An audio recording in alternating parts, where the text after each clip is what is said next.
السلام علیکم. لطفاً که مو چینل نه یې سبسکرایب کړی اول چینل سبسکرایب کړئ بیا ویډیو تر اخره پورې وګورئ. بسم الله الرحمن الرحیم. په لومړي سر د ټولو محترمو لیدونکو ته سلامونه، احترامات او نیکې هیلې. باید سلام تاسو ته بهتره معلومه ده چې د افغانستان کرکټ بورډ د ورلډ کپ پریم فیس کیم په بنګلور کې لګولې ده چې په دې کې 40 لوبغاړي شتون لري. په دې کیم کې موږ مین ټارګټ دغه په بیټینګ کار کول دي، بالخصوص په شنو ویکټو باندې. لکه څنګه تاسو معلومه ده چې ورلډ کپ دلته انګلند کې ده، هغه کنډیشن ټول مختلف دي. نو په دې وجه باندې موږ چې د زیاتره میچونه هم په شنو ویکټو کوو، نټ هم په همدارنګه شنو ویکټو باندې کوو.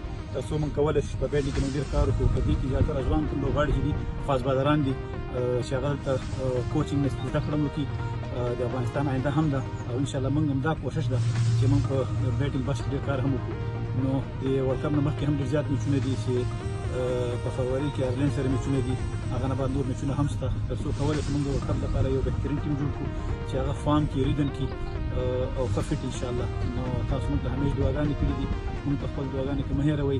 نور انشاءالله کوشش او محنت موږ ته پرېږدئ. ډېره زیاته مننه. السلام علیکم ګرانو مینوالو هیوادوالو، الله تعالی دې وکړي چې ټول روغ جوړ اوسئ. او بعد د ډېر وخت نه زه بیا انشاءالله ټیم سره یوځای شوم.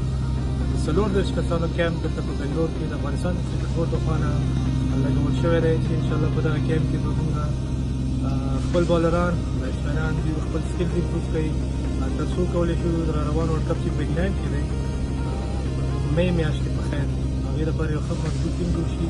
او ورسره دې نه مخکې زموږ یو سیریز دی د ورلډ کپ نه چې هغه ایرلنډ سره دی په فبروري میاشت کې بله میاشت کې شروع کېږي. تاسو ټولو هېوادوالو نه هیله او امید همدا دی چې موږ ته دعاګانې وکړئ تر څو د خیر افغانستان لپاره موږ دغه شانتې نور لړونه هم وګټو. او انشاءالله زما صحت اوس ډېر ښه دی. دا درېیمه څلورمه ورځ ده کیمپ مې جوین کړی دی او خپل بالینګ هم شروع کړی.